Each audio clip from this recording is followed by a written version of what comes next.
Good morning dear students. मैं विकास गौतम और आप देख रहे हैं आपका अपना एजुकेशनल यूट्यूब चैनल बायोलॉजी वाटिका। आज हम लोग डिस्कस करने वाले हैं क्लास 12th के chapter number 2 sexual reproduction in flowering plant. उसमें एक खास टॉपिक है जिसका नाम है एंडोस्पर्म।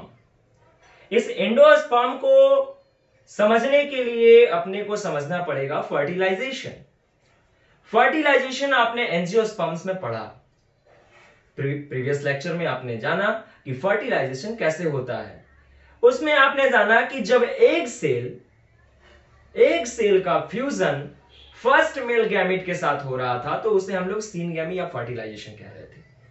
वहीं दूसरी ओर बात करें तो सेकेंड मेल गैमेट जो था वो सेकेंड मेल गैमेट चला जाता है सेकेंडरी न्यूक्लियस के पास और सेकेंडरी न्यूक्लियस से वो फ्यूजन करता है। जैसे ही second male gamete secondary nucleus से फ्यूजन करता है यानी द्वितीयक केंद्रक से मिलन करता है दूसरा नर युग्मक, जो दूसरा नर युग्मक है जैसे द्वितीयक केंद्रक से मिलन करता है तो एक खास कोशिका बनती है जिसे हम लोग की एक केंद्रक बनती है जिसे हम लोग स्टार्टिंग में PEN प्राइमरी एंडोस्पर्मिक न्यूक्लियस कहते हैं। प्राइमरी एंडोस्पर्मिक न्यूक्लियस प्राथमिक भ्रूणपोषीय केंद्रक।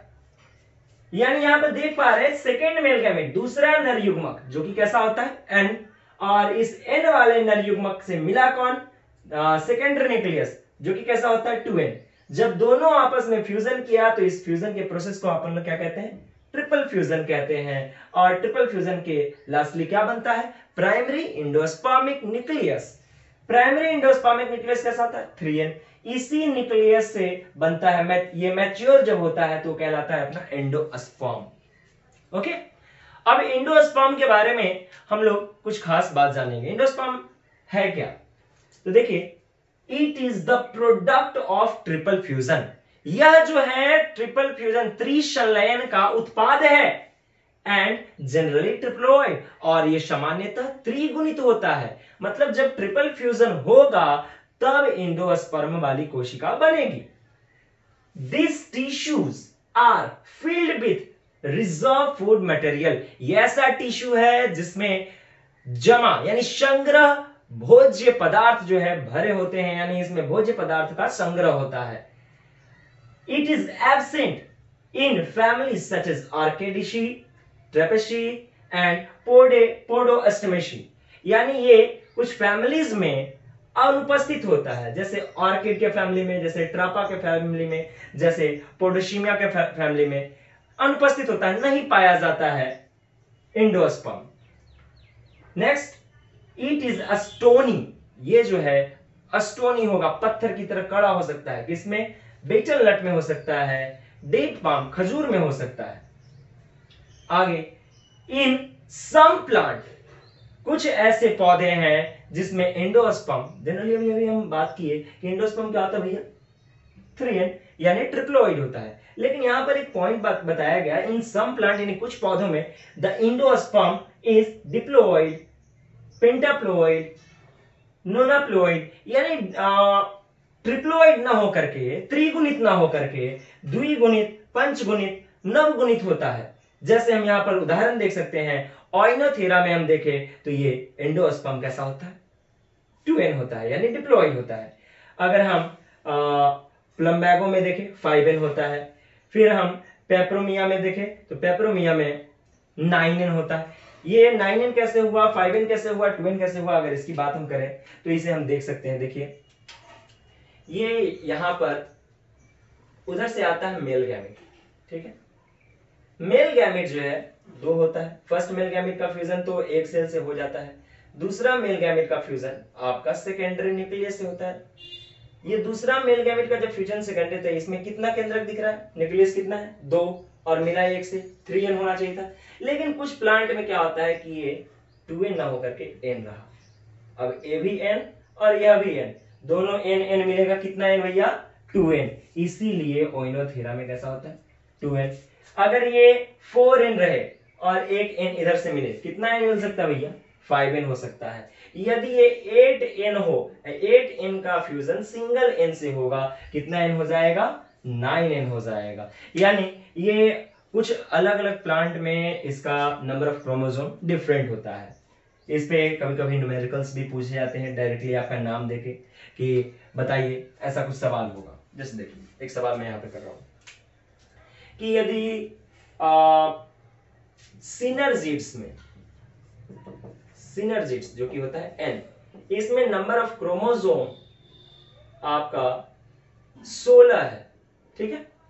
सिनर्जिड्स में, किसी प्लांट के सिनर्जिड्स में नंबर ऑफ क्रोमोसोम 16 है, ठीक है। तो आपका इंडोस्पर्म में कितना होगा? तो इंडोस्पर्म किसी खास प्लांट का नहीं बात बोल रहा है, डायरेक्टली इंडोस्पर्म बोल रहा है। तो इंडोस्पर्म क्या होता है? 3n। तो n बराबर 16, तो 3n बराबर 3 × 16, 48। तो इस तरीके से हम इसका आंसर निकाल सकते हैं। अगला पॉइंट हम लोग देखेंगे, इन पैडी एंड व्हीट, यानी गेहूं और धान में ये जो होता है इंडोस्पर्म, वो किस तरीके का होता है? स्टार्ची होता है, यानी स्टार्च भरा हुआ होता है। मक्का में प्रोटीन भरा हुआ होता है, और प्रोटीन का उसमें लेयर भी पाया जा रहा होता है, जिसे हम लोग एल्यूरोन लेयर कहते हैं, एल्यूरोन परत। इन कैस्टर एंड कोकोनट, जो अरंड होता है, रेड़ी, और कोकोनट यानी नारियल, उसमें ये इंडोस्पर्म ऑयली होता है। और इन डेट पाम, खजूर में इंडोस्पर्म हेमीसेल्यूलोजिक होता है, ठीक है, इसमें हेमीसेल्यूलोज भरा होता है। अब कुछ खास पॉइंट आपको दिख रहा होगा यहाँ पर, जेनिया, मेटाजेनिया, रूमिनेट इंडोस्पर्म, मोज़ेक इंडोस्पर्म, ये कुछ खास इफेक्ट्स हैं जो कि इंडोस्पर्म पे पड़ता है तो दिखाई देता है। जैसे जेनिया के बारे में अगर देखें तो जेनिया क्या है? The effect of foreign pollen on endosperm characters. यदि इंडोस्पर्म पे कोई बाहरी पॉलन ग्रेन का इफेक्ट आ जाता है तो उस कंडीशन को अपन लोग जेनिया कहते हैं। और इसका खोज कौन किया? ये टर्म कौन दिया था? टर्म दिया था फॉक। और किस चीज पे ऑब्जर्व किया गया था पहला बार? मेज पर, ठीक है, मक्का पर। मेटाजेनिया क्या है? तो मेटाजेनिया के बारे में देखें, इट मतलब डिस्कवर्ड बाय स्विंगल, यानी इसका खोज कौन किया? स्विंगल ने किया।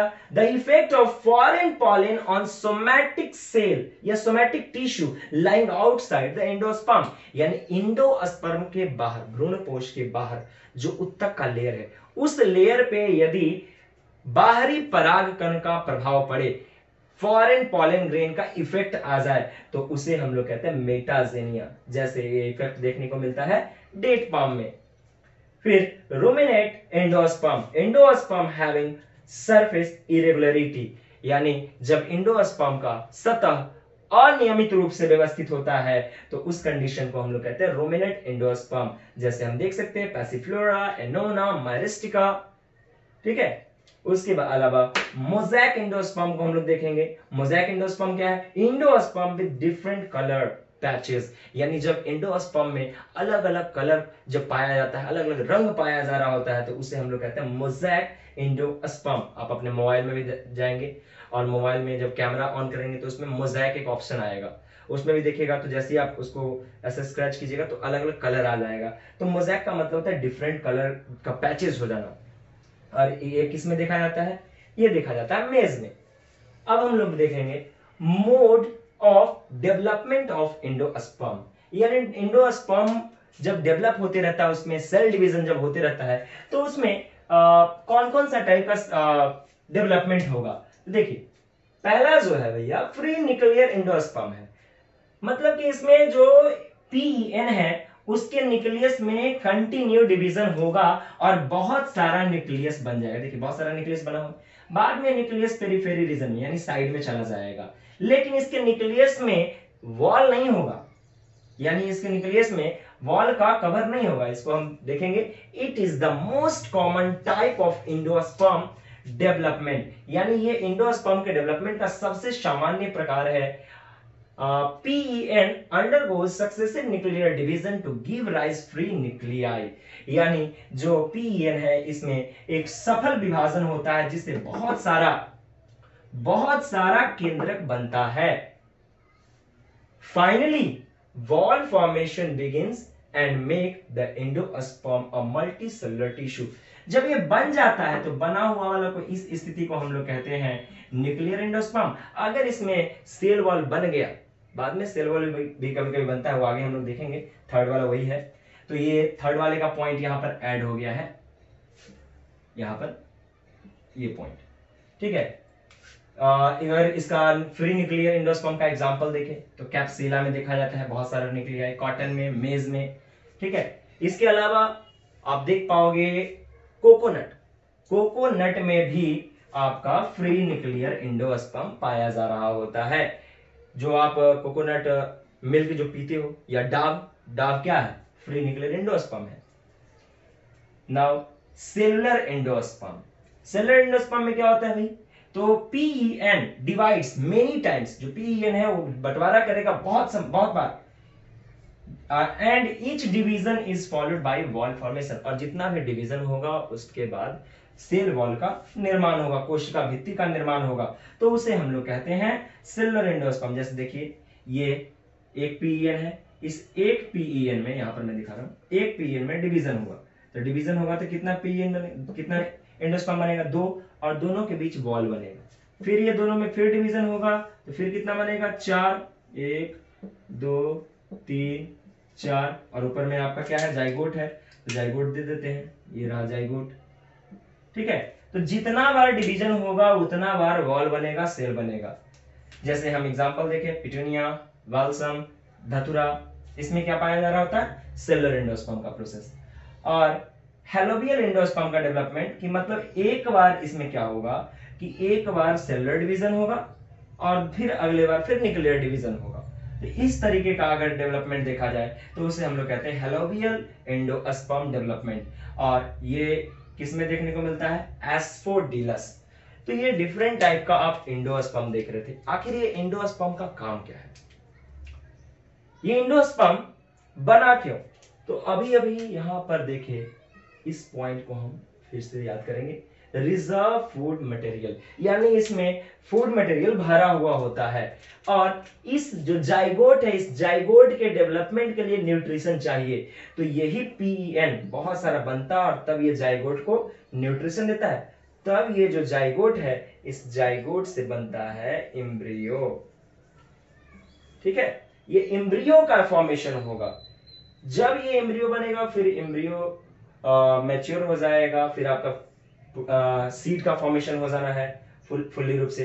तो अगर इसके बेसिस पे, मतलब एंडोस्पर्म का यूजेस के बेसिस पे, सीड को 2 कैटेगरी में कैटेगराइज किया गया है। एक आपका होता है एल्बुमिनस सीड और दूसरा होता है नॉन एल्बुमिनस सीड, यानी भ्रूणपोषी बीज और अभ्रूणपोषी बीज। वैसा बीज जिसमें एंडोस्पर्म, जो भ्रूणपोष है, एंडोस्पर्म, ये पूरा का पूरा खर्च हो गया। सीड के फॉर्मेशन में बीज बन रहा था, इसके डेवलपमेंट में जितना एंडोस्पर्म था इसमें, उस सब का सब खर्च हो गया, यानी अब इसमें एंडोस्पर्म नहीं है। उस सीड, जिस सीड में एंडोस्पर्म नहीं होगा उसे हम लोग कहेंगे non albuminous seed, non albuminous seed. और जिस सीड में एंडोस्पर्म पाया जाए, भ्रूणपोष पाया जाए, उसे हम लोग कहेंगे एल्बुमिनस। मतलब कि डेवलपमेंट के टाइम में जितना खर्च हुआ और बाकी जो शेष बचा, रिमेनिंग पार्ट, वो यहाँ पर रह गया। तो अगर सीड में एंडोस्पर्म है, एल्बुमिनस सीड, या उसी को एंडोस्पर्मिक सीड कहेंगे, भ्रूणपोषी बीज, और यदि एंडोस्पर्म खत्म हो चुका है तो उसे हम लोग कहेंगे नॉन एल्बुमिनस सीड, यानी अभ्रूणपोषी बीज। तो आप ये different type of endospermic development आप देख पाए, और ये अलग अलग इफेक्ट्स देख पाए। तो उम्मीद करते हैं कि एंडोस्पर्म आपको बखूबी समझ में आया होगा, और आप नेक्स्ट वीडियो के लिए इंतजार करें। फिलहाल आज के लिए इतना ही, धन्यवाद।